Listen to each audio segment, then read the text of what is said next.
Hello my dear students, welcome to VPIC online classes. How are you all? I hope you all are very well. I am your bio teacher Prem sir. Yes students, today I will discuss the 6th chapter of biology in class 10. Our 6th chapter is a life process and in this chapter your first topic is respiration. बेटे respiration की अगर हम चर्चा करें तो श्वसन का मतलब होता है कि जो भी सजीव जंतु होते हैं वो श्वसन की क्रिया करते हैं। बिना श्वसन के किसी भी जीव का जीवन संभव नहीं है। मनुष्य जब श्वसन की क्रिया करता है तो ऑक्सीजन को ग्रहण करता है। आजकल आप लोगों ने देखा होगा इस समय कोविड-19 का बहुत बड़ा प्रकोप चल रहा है।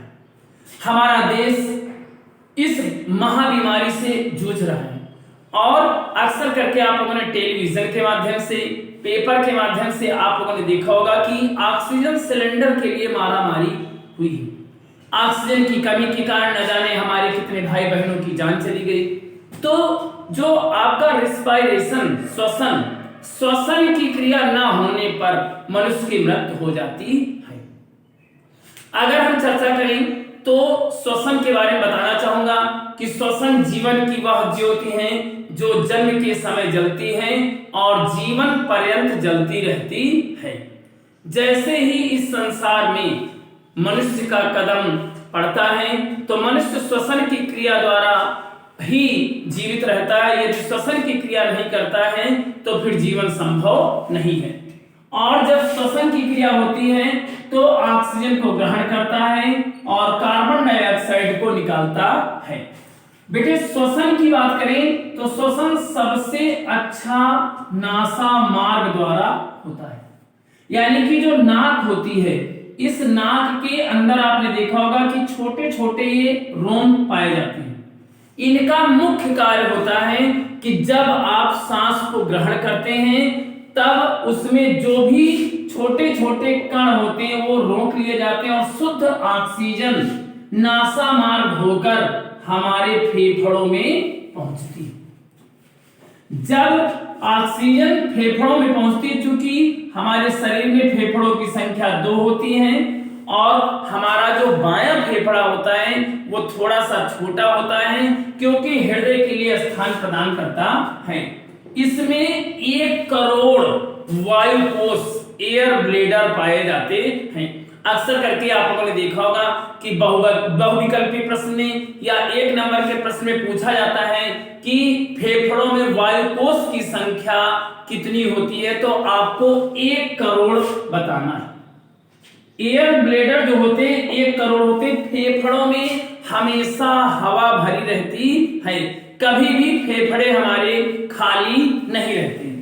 जब हम श्वसन की क्रिया करते हैं तो इस श्वसन की क्रिया में फेफड़ों में ऑक्सीजन पहुंचती है और बेटा यहाँ पर रुधिर होता है जो रुधिर को ऑक्सीकृत कर देती है।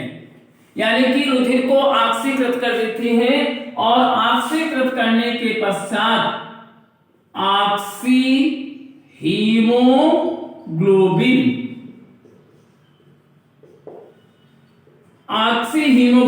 का निर्माण होता है। यानी कि जब श्वसन होता है तो भोजन से ऊर्जा उत्पन्न करने की क्रिया को श्वसन कहते हैं। अब श्वसन के बारे में आपको बताना चाहता हूं कि सबसे पहले भोजन प्लस ऑक्सीजन, यानी कि भोजन और ऑक्सीजन मिलकर के कार्बन डाइऑक्साइड बनाते हैं, प्लस जल बनाते हैं और प्लस ऊर्जा का निर्माण होता है। श्वसन जीवों के लिए अनिवार्य है क्योंकि यह संपूर्ण जीवन चक्र के लिए ऊर्जा उपलब्ध कराता है जो जीने के लिए आवश्यक है।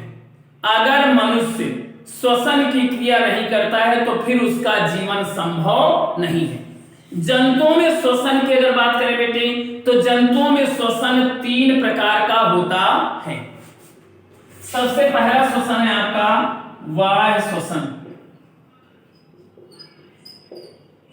दूसरा आपका है गैसीय श्वसन और तीसरा है कोशिकीय श्वसन।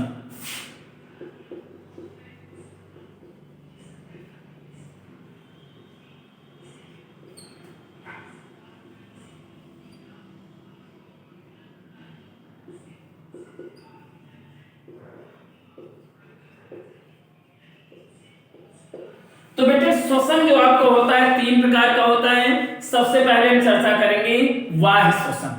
इसमें वायुमंडल से ऑक्सीजन ग्रहण की जाती है और कार्बन डाइऑक्साइड बाहर निकाली जाती है। जब हम बाह्य श्वसन की क्रिया करते हैं तो बाह्य श्वसन की क्रिया में ऑक्सीजन को वायुमंडल से ग्रहण करते हैं और कार्बन डाइऑक्साइड को बाहर निकालते हैं। इसे हम बाह्य श्वसन के नाम से जानते हैं। इसके बाद चर्चा करेंगे गैसीय श्वसन।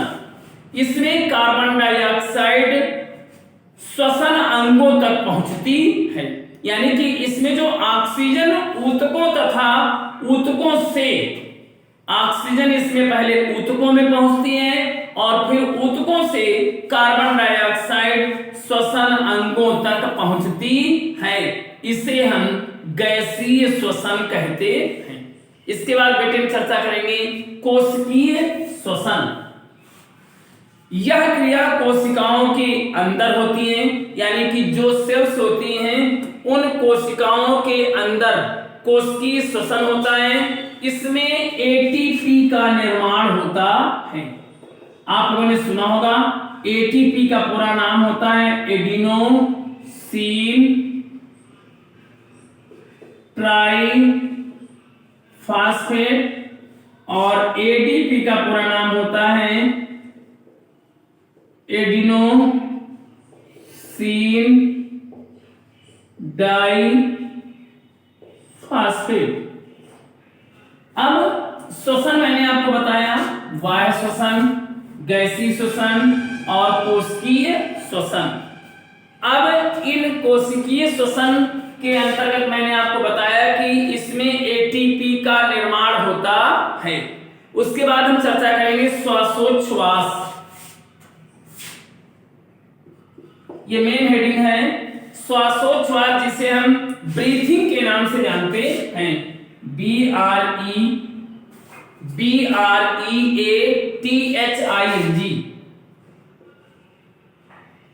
ब्रीथिंग जिसे कहते हैं श्वासोच्छ्वास।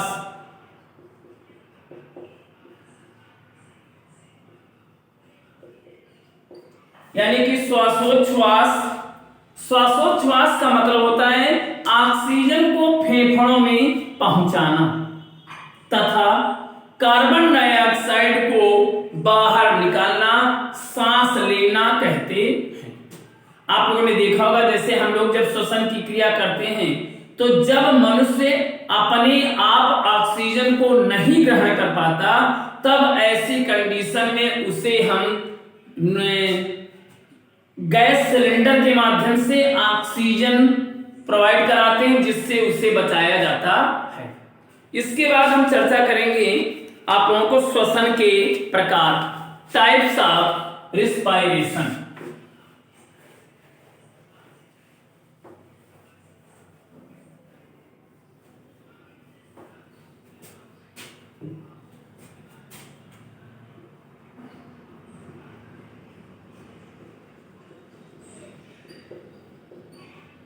अब बेटे टाइप्स ऑफ रिस्पायरेशन।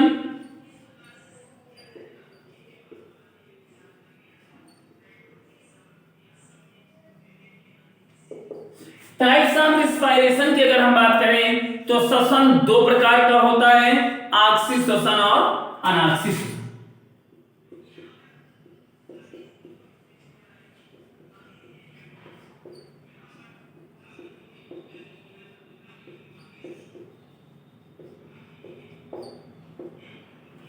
ऑक्सी श्वसन और अनाक्सी श्वसन, यानी कि मैं आपको बताना चाहता हूं कि वायवीय श्वसन को ऑक्सी श्वसन कहते हैं और अवायवीय श्वसन को अनाक्सी श्वसन कहते हैं। ऑक्सी श्वसन की अगर बात करें तो इसे हम एरोबिक रिस्पायरेशन के नाम से जानते हैं। यह क्रिया ऑक्सीजन की उपस्थिति में होती है, यानी कि ऑक्सीजन का मतलब ही होता है कि इसके लिए ऑक्सीजन का होना अनिवार्य है। बिना ऑक्सीजन के ऑक्सी श्वसन की क्रिया नहीं होगी। इसमें ग्लूकोज ऑक्सीकरण द्वारा कार्बन डाइऑक्साइड और जल में विघटित होता है। यानी कि अगर हम बात करें ग्लूकोज ग्लूकोज, आप लोगों ने सुना होगा नाम ग्लूकोज। बेटे ग्लूकोज को ही कार्बोहाइड्रेट्स के नाम से जानते हैं, ग्लूकोज बनता है और फिर इसके बाद बनता है पायरुविक अम्ल, पायरुविक अम्ल, और इस पायरुविक अम्ल के बाद बनता है 6CO2 प्लस 6H2O और प्लस इसके बाद आता है 38 ATP। पायरुविक अम्ल जब बनता है तो कोशिका द्रव्य के अंदर होता है, यहां पर कोशिका द्रव्य होता है और यहां पर प्रेजेंस ऑफ ऑक्सीजन, यानी कि वायवीय श्वसन माइटोकॉन्ड्रिया में होता है। एक अणु ग्लूकोज का और 2 अणु पायरुविक अम्ल मिलकर के क्रिया होती है। अगर हम वायवीय श्वसन की बात करें तो वायवीय श्वसन का सबसे मेन एग्जाम्पल है आपका मनुष्य। इसके अतिरिक्त आप लोगों ने कुत्ता का भी नाम सुना होगा, तो एग्जाम्पल इसका है मनुष्य। अब मैं वायवीय श्वसन के बारे में बताना चाहता हूं कि इसमें ऑक्सीजन की उपस्थिति होना अनिवार्य है। यदि ऑक्सीजन नहीं होगी तो मनुष्य ऑक्सीजन श्वसन की क्रिया नहीं कर सकता। इसके बाद हम चर्चा करेंगे वायवीय श्वसन के बाद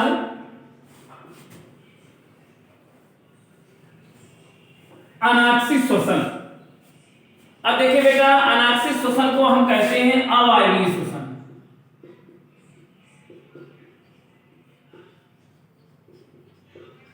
अवायवीय श्वसन, अगर हम अवायवीय श्वसन की बात करें तो यह क्रिया ऑक्सीजन की अनुपस्थिति में होती है। इसमें ऑक्सीजन का होना अनिवार्य नहीं है। सूक्ष्म जीव ग्लूकोज को एथिल एल्कोहल तथा कार्बन डाइऑक्साइड में विघटित करते हैं। इसका अगर हम एग्जाम्पल की बात करें तो बेटा आप लोगों ने ईस्ट का नाम सुना होगा और इसके अतिरिक्त आप लोगों ने जीवाणु का नाम सुना होगा, बैक्टीरिया। इसमें अवायवीय श्वसन होता है। अब हम चर्चा करेंगे इसके रिएक्शन की। तो देखिए इसमें जो रिएक्शन होता है ये ग्लूकोज है, फिर बनेगा पायरुविक अम्ल